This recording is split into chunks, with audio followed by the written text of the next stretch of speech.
तपस्या मत्र मनसा जगन्नाथ, ये ऐसे ऐसे विद्वान लोग उसमें होने चाहिए जो चरित्र के अच्छे हों, जिनका विचार और संकल्प सूर्य और चंद्रमा के समान हो। क्या आपके यहाँ आज की पार्लियामेंट में ऐसे हैं? 1/3 of them are corrupt and criminals. वो आपके रूलर्स हैं, they are the real rulers of your country. और आप उनसे पूछ नहीं, उनको वोट भी दे देते हैं। असहाय लोग हैं।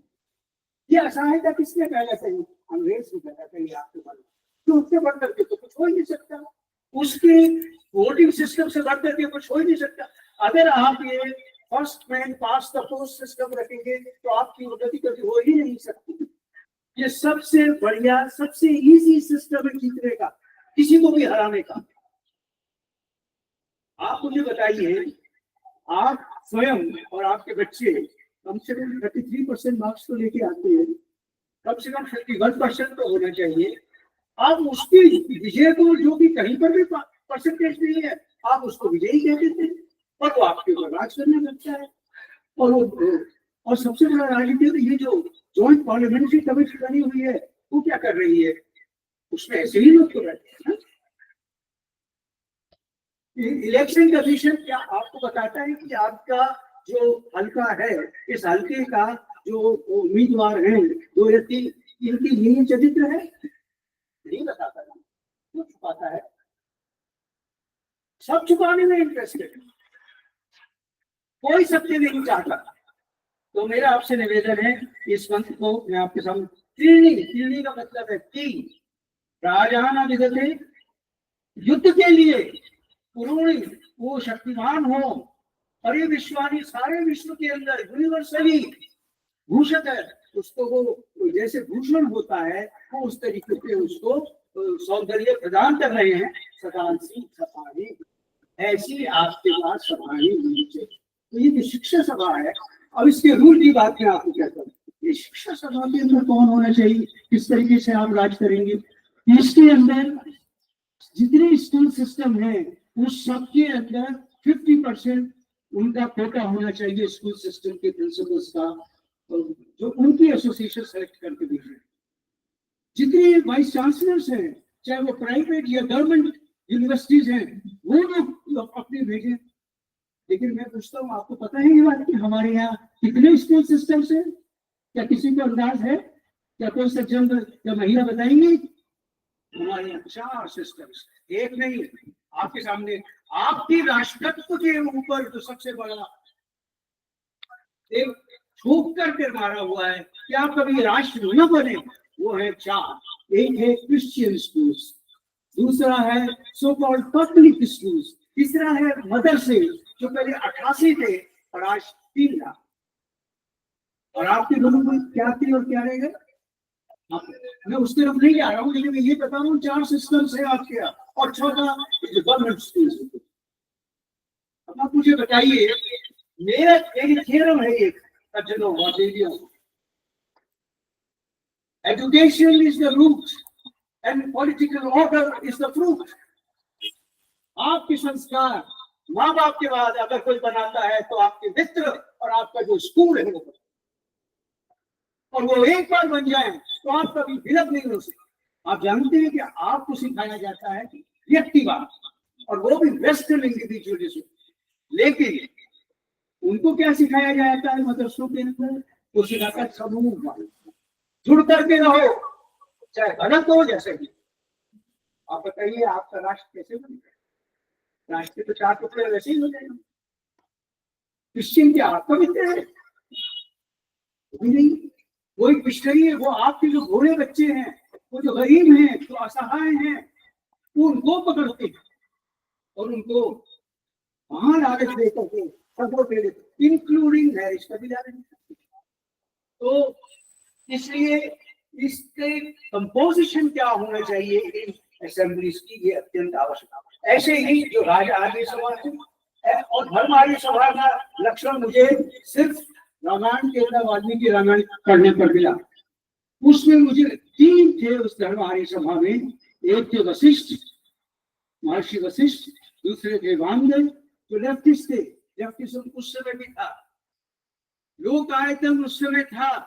जब सीता जी जा रही थी वन में तो उनकी सासू जी ने कहा, कौशल्या जी ने, कि बेटा तुम लोक आयतन वालों से दूर रहना। तब तो कहा तो प्रचार था तभी। एक Fredo Pareto Italian statistical economist है, उसकी अब ये फॉर्मूला है कि 100% लोग तो कभी अच्छे हो नहीं सकते। हर आपको यदि किसी चीज को प्राप्त करना है तो 80-20 का फॉर्मूला लगाएंगे।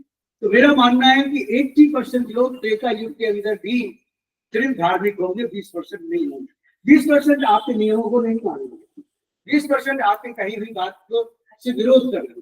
ये आप देख लीजिए, आप अपने जीवन में देख लीजिए। अच्छा, तो अब ये है कि अगर हम इन मॉडल्स को बनाते और समाज के सामने पेश करते तो कम्युनिज्म नहीं फैलता। आज 149 वर्ष हो गए, हमने इस कार्य को नहीं किया, ना चाहते हैं। हम में मिशनरी ज़ील है ही नहीं, हम चाहेंगे क्या? हम तो सिर्फ सुख समृद्धि के अंदर लगे थे, हम शरीरवाद के अंदर चले। ये हमारी कमजोरी है, आपकी तरफ ध्यान। अब विद्या और धन का मैंने आपको बता दिया। अब मैं आपको ले जाता हूं चाणक्य के सिस्टम में। देखिए, Chanakya was not only a writer but a maker of history। एक 6 या 7 साल के बच्चे को जो खेल रहा था उसको उठा करके ले गए कि मैं इसको तैयार कर दूं, और वो 22 और 23 वर्ष की उम्र के अंदर योद्धा इतना बड़ा हो गया कि 24 की आयु के अंदर सम्राट बन गया। और वो मौर्य गणतंत्र का पुत्र था। कुछ लोगों ने कहा वो शूद्र था, ये गलत। मौर्य गणतंत्र, जैसे शाक्य गणतंत्र था जिसमें से बुद्ध आए थे, जैसे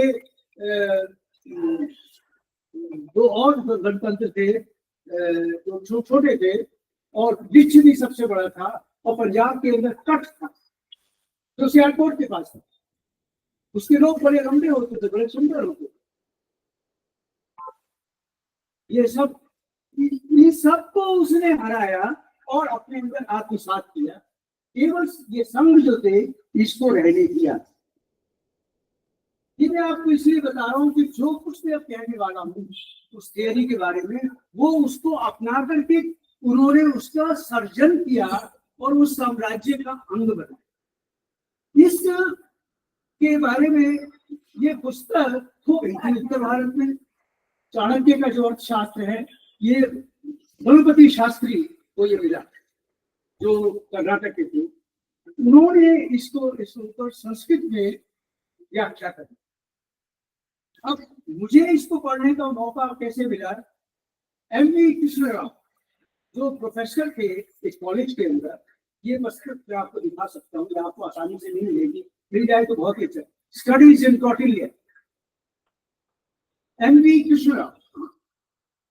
तो इसको पढ़ने के बाद मुझे पता लगा कि सबसे बड़ा जो contribution to political theory and practice जो विष्णुगुप्त चाणक्य का है, वो है कि उन्होंने सप्तांग थियरी बनाई स्ट्रक्चर की। वो था पहला वाला 3 असेंबलीज का, वो था प्राइम डिसीजन मेकिंग। ये था ऑपरेटिव पार्ट की स्टेट जो है, जो आपने राज्य कायम किया है, उस राज्य के कैसे कैसे हम लोग कैसे काम करेंगे। तो अब मैं आपको बताता हूँ। सबसे पहला ये उन्होंने, ये था सार्वभौम था, इसी देश के लिए नहीं था, सब देशों के लिए। तो सबसे पहला क्या था? स्वामी। स्वामी से अर्थ है राजा, क्योंकि उस समय तक सभाओं का काल खत्म हो गया था। ये जो आप बता रहा हूँ ये 2500 साल पहले की भी करता। इस समय बुद्ध होकर के चुके थे, जो रिकॉर्डेड हिस्ट्री जो मानी हुई। और तक्षशिला के अंदर ये श्रीमान चाणक्य ये वहां पर प्रोफेसर थे, यहीं पर ही वो ला करके उसको ट्रेनिंग की थी। उस समय पर ये जो जिसका नाम आप लोग बहुत फेमस है, एक और इसको मोहम्मद बिन बख्तियार खिलजी ने तोड़ दिया था, वो उस समय नहीं थी, नालंदा, करेक्ट। करीब 6.5 महीने उसकी लाइब्रेरी चलती रही। वो 10 मंजिला बिल्डिंग थी, आज भी है उसका रूप पड़ा हुआ। तो पहला था स्वामी। अब स्वामी के अंदर गुण क्या होने चाहिए, उसके पहली बात यह है कि स्टेट का ऑब्जेक्ट क्या हो। स्टेट का ऑब्जेक्ट होना चाहिए प्रजा सुखे सुखम राजा प्रजानां च हिते हितम न आत्मप्रियम हितम राजा प्रजानां तु हिते हितम। प्रजा सुखे सुखम राजा, अर्थात प्रजा के सुख में ही राज्य का सुख है, उसके अपने राज्य के सुख में नहीं। तो प्रजा के ही, प्रजा नाम से प्रजा का जो हित है, प्रजा को जिससे हित प्राप्त हो सकता है, उसकी भलाई हो सकती है, ऐसे कौन है आपके यहाँ? क्या वजह है? सॉरी, इस democratic, so called democratic system के अंदर स्टेट्समैन पैदा नहीं होते। 1000 पॉलिटिशियन में एक भी नहीं होता। आप मुझे 10 लाख के नाम दिलवा दीजिए। आज 2927 पॉलिटिकल पार्टीज हैं आपके, उसको आप 100 से तो मल्टीप्लाई कर दीजिए, इतने तो आपके पास पॉलिटिशियन हैं। वो only concern and relatable to power and the attainment of power and the execution of power, nothing else. पूछिए क्यों? इस सिस्टम की खराबी ये है कि आप व्यक्ति के लिए वोट नहीं देते हैं, आप पार्टी के लिए। और पार्टी एक कलेक्टिव है, समूह है, समूह कभी भी आपका ध्यान नहीं करेगा। मुझे कोई पार्टी बताती है जो आपसे प्रेम करता है, as a voter, as an elector. You are an elector first and you voter next. You may choose to vote or not vote। और हमने अंधे होकर के, बिना सोचे, बिना समझे, बिना विश्लेषण किए, ये मुझे बताइए कॉन्स्टिट्यूशन असेंबली में इसमें कभी डिस्कशन हुआ था कि हम फ्रांस का सिस्टम अडॉप्ट करें या अमेरिका का करें? सिर्फ इंग्लैंड बस वही था। फ्रेंच रेवोल्यूशन तो फ्रांस में हुआ था, अमेरिकन रेवोल्यूशन अमेरिका में हुआ था। अमेरिका तो कॉन्स्टिट्यूशन मुश्किल से 8 पेज का है, और हमारा इतना मोटा 300 से ज्यादा उसमें आर्टिकल लिखी है, और कोई पढ़ता है उसको? कोई पढ़ना चाहता है? नहीं पढ़ता। तो मेरा आपसे निवेदन था कि अब इसके लिए राजा को कैसा होना चाहिए, इंद्रिय जाए। सबसे बड़ा सिद्धांत कुछ नहीं है, अगर तुम अपने को नहीं जीत सकते तो तुम पब्लिक को क्या जीतोगे? पब्लिक का क्या भला करोगे? इसलिए इंद्रिय जय जरूरी। उसके लिए ट्रेनिंग का सिस्टम था, सुबह से लेकर के और रात्रि तक पूरे 24 घंटों को 8 नलिकाओं के अंदर डिवाइड किया हुआ था। किसने? 8 नलिका, हर 3 घंटे की एक, ये हर 3 घंटे में ये काम करना। आप ऐसे में राजा बनेंगे तो तुम्हारा सिवाय कर्तव्य की और कुछ नहीं है, वहां ऐश परस्ती बिल्कुल जो ये करते हैं। अगर आप सारा तो इनकी परक्विजिट्स, इनकी पे और इनके दूसरे जो बेनिफिट्स हैं, इनको कंप्यूट करें तो हर एक को 10-10 लाख रुपए तो मिलते ही महीने। और ये हमारा और आपका, आप टैक्स पेयर का पैसा बर्बाद करते हैं और कुछ नहीं कहते। तो क्या जानते ही नहीं? तो जानेंगे नहीं। जो व्यक्ति अंधकार में होता है वो अपना भला कभी नहीं करता। एक तो इंग्लिश में है कॉन्स्टिट्यूशन, फिर वो एंग्लिकन इंग्लिश के अंदर रहेगा, तो वो लोग पढ़ते ही नहीं, जानते। और हिंदी में भी पढ़ने होगा तो भी कितने लोग। एनीवे, ये इसलिए मैंने संकेत में बताया। फिर दूसरा था कि उसको वेद संहिताएं पढ़नी चाहिए, तीनों रही। इसीलिए शायद शंकराचार्य ने प्रस्थान रही का प्रावधान किया। उसने अथर्ववेद को वो उस समय नहीं मानते थे, लेकिन मानते भी है, कुछ नहीं मानते। पौराणिक अर्थ तो ऐसे ही है, वेद को मानते हैं हाँ, लेकिन हम मानते हैं वेद को कि वो उसके अंदर तो सिर्फ परिपाटियां हैं, पद्धतियां हैं। लेकिन अथर्ववेद का रेफरेंस देकर के अभी मैं आपको आऊंगा जब मैं युद्ध के बारे में। फिर उसके लिए ये था कि वो एडमिनिस्ट्रेशन को भी समझे, ऋतु को भी समझे। तो इसलिए एक सब्जेक्ट था उसकी जो वार्ता का अर्थ है एग्रीकल्चर, ट्रेड, मैन्युफैक्चरिंग, और ये था इकोनॉमिक्स, दूसरा था दंड नीति, पॉलिटिक्स, ये सब उसको सीखना था। और उसको फिर आत्मिक दृष्टि से उसे क्या करना था, आत्मिक दृष्टि से उसको चार दुष्ट वृत्तियों को से दूर रखना था। एक था काम, दूसरा था ईर्ष्या, तीसरा था अहंकार, चौथा था क्रोध, और पांचवा था मद्यपी ना होना। मद्य को भी बहुत सारे लोग मद्यपता से मद्य, और मद्यम उसको कहते हैं शराब। तो अब उसका जो नेक्स्ट था,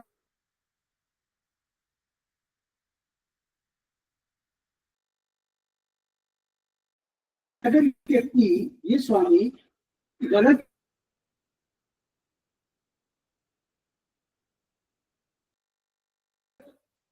कि उनको और मिनिस्टर्स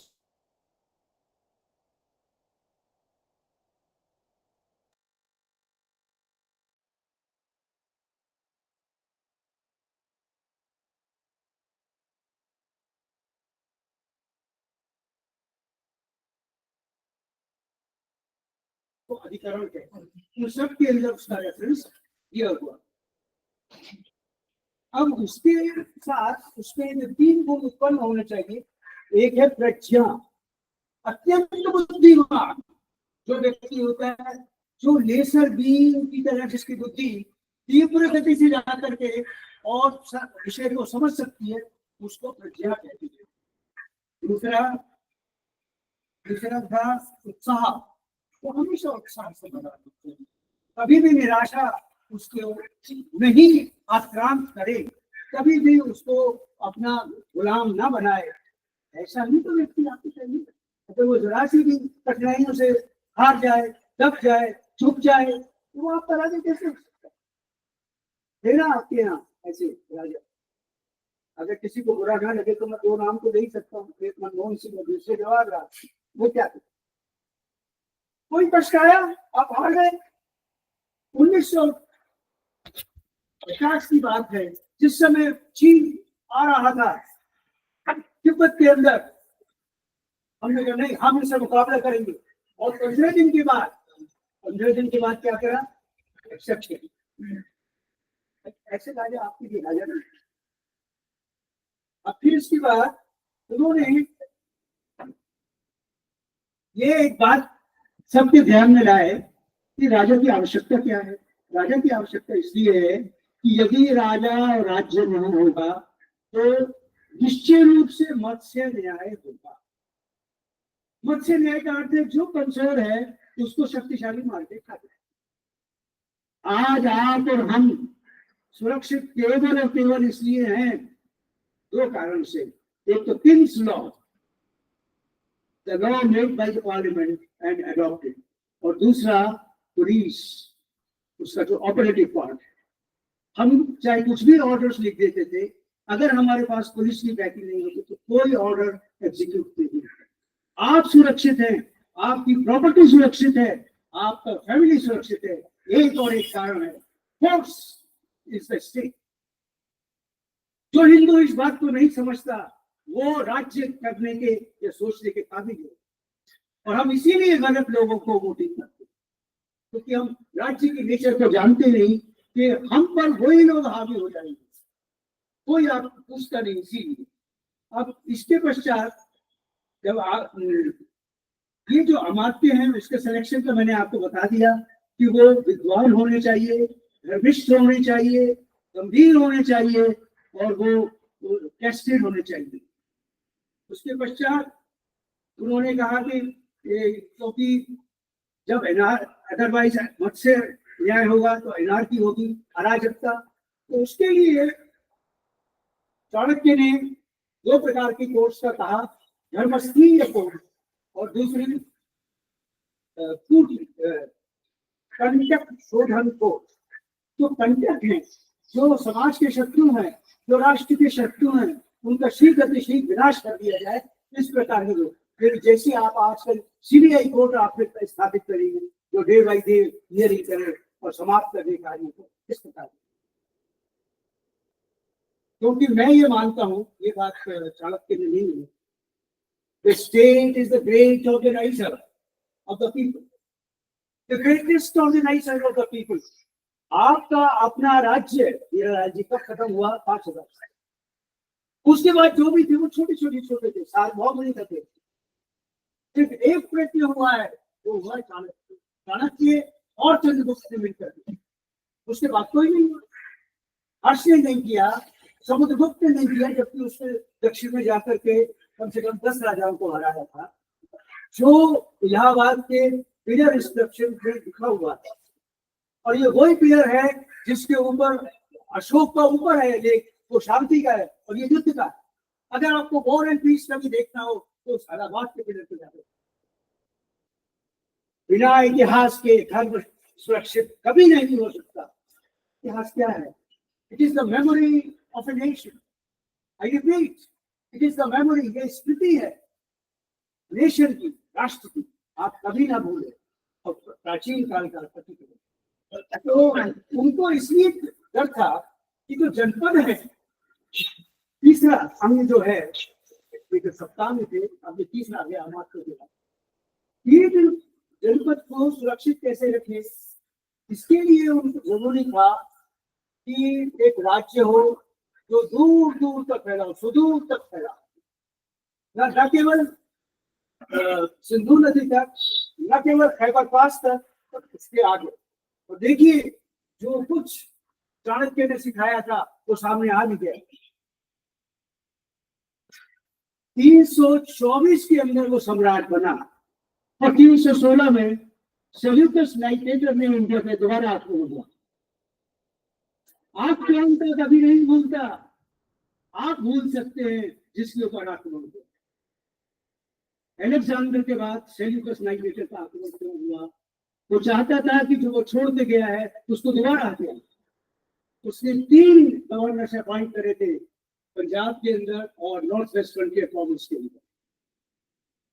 वो सब मार दिए थे किसने? चंद्रगुप्त ने। या तो मार दिए थे या क्रांतियां करा दी थी उसने, ऐसे थे वो लोग। हम तो बलूचिस्तान में कभी भी खत्म हो जाता, हम कुछ कराने ही नहीं चाहते। We are mere diplomats. We are mere diplomats and we do not know how to use diplomacy. अरे कभी तो आपके पास साम है, दान है, भेद है, दंड भी तो है। वो दंड किसके लिए? वो कौन दे? अत्याचारी कौन सहते? उसने नहीं सहा। उसकी सेना में कितने लोग थे ये आपको जानना चाहिए। उसकी सेना में 60,000 हॉर्समैन, 9,000 हाथी, 6 लाख की पैदल सेना। इतनी बड़ी सेना थी और रथ थे 20,000 शायद रथ थे। चतुरंगनी कहते हैं इसको। और उसके बाद वन के अंदर 4 चीज का और तरक्की हुई, और वो था कि उसके अंदर उसका नाम उन्होंने दिया अष्टपद गामिनी। और उसके अंदर 4 और जोड़े, ट्रांसपोर्ट डिवीजन। इसके बाद कमिश्नरिएट, यानी जो खाना पीना और जो वैद्य वगैरह दिए जाते थे, गाड़ियां। नेवी, ये joint navy, navy and advisers. आप बताइए, आपके यहाँ ऐसे था? डिफेंस एक्विजिशन काउंसिल मुखर्जी ने स्थापित करी थी जब वो डिफेंस मिनिस्टर थे।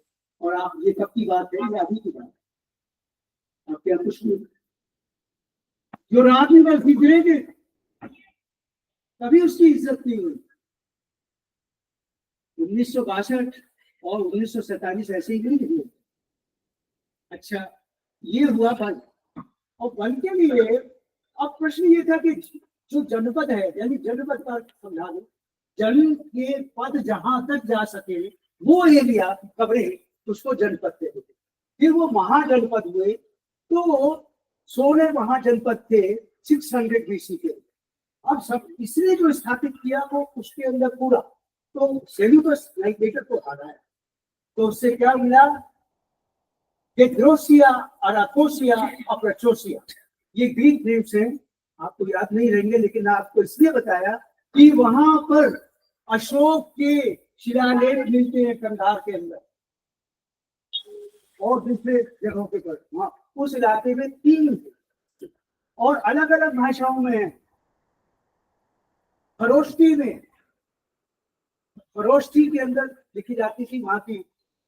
फिर ग्रीक के अंदर, तो ग्रीक्स बसे कितने बड़ा सम्राट थे वो लोग, असाधारण थे।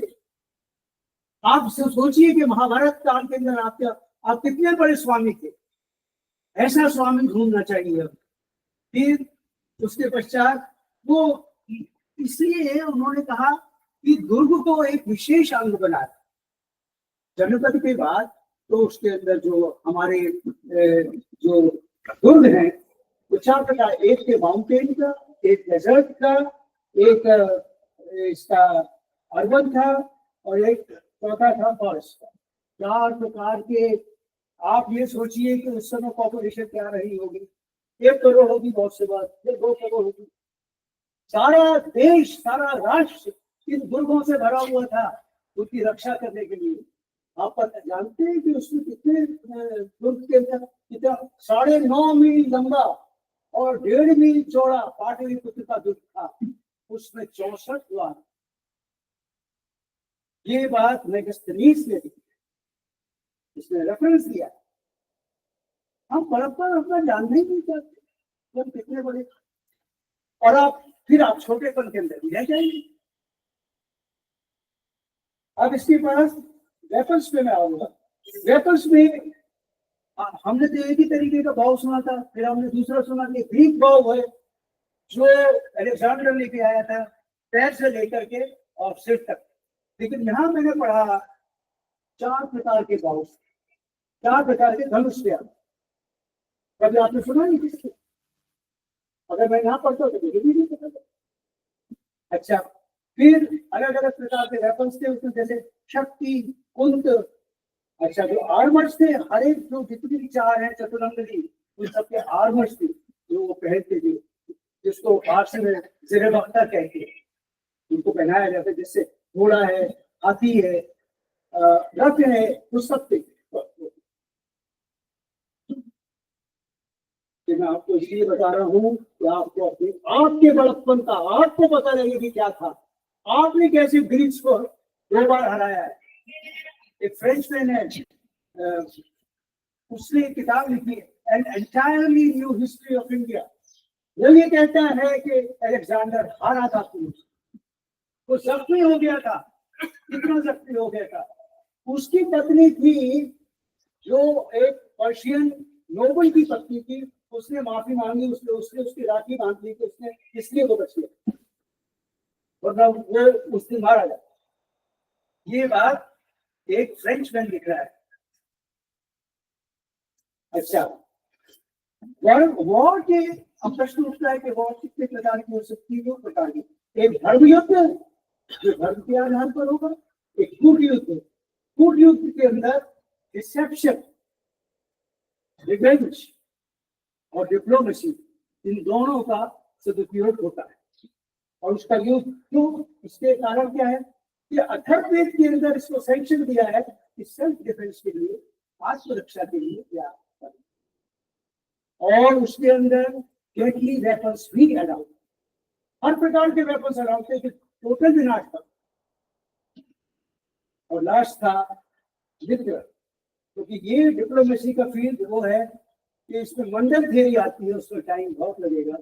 मैं आपसे क्षमा चाहूंगा, कभी आप बाद में मौका देंगे तो मैं उसके ऊपर करूंगा। ये 7वां अंग, बिना मित्र आप उतने ही पावरफुल हैं, क्योंकि मित्र आपका मल्टीप्लायर होता है। ये आप हमेशा उसके बिना आप, there is no non alignment in the world, the world is always aligned, you have to be aligned first with yourself. पहले आप अपने आप से तो जोड़िए, आप अपने आप से जुड़ेंगे तो फिर आप मित्र ढूंढेंगे। आप सबको धन्यवाद, आपने मेरी बात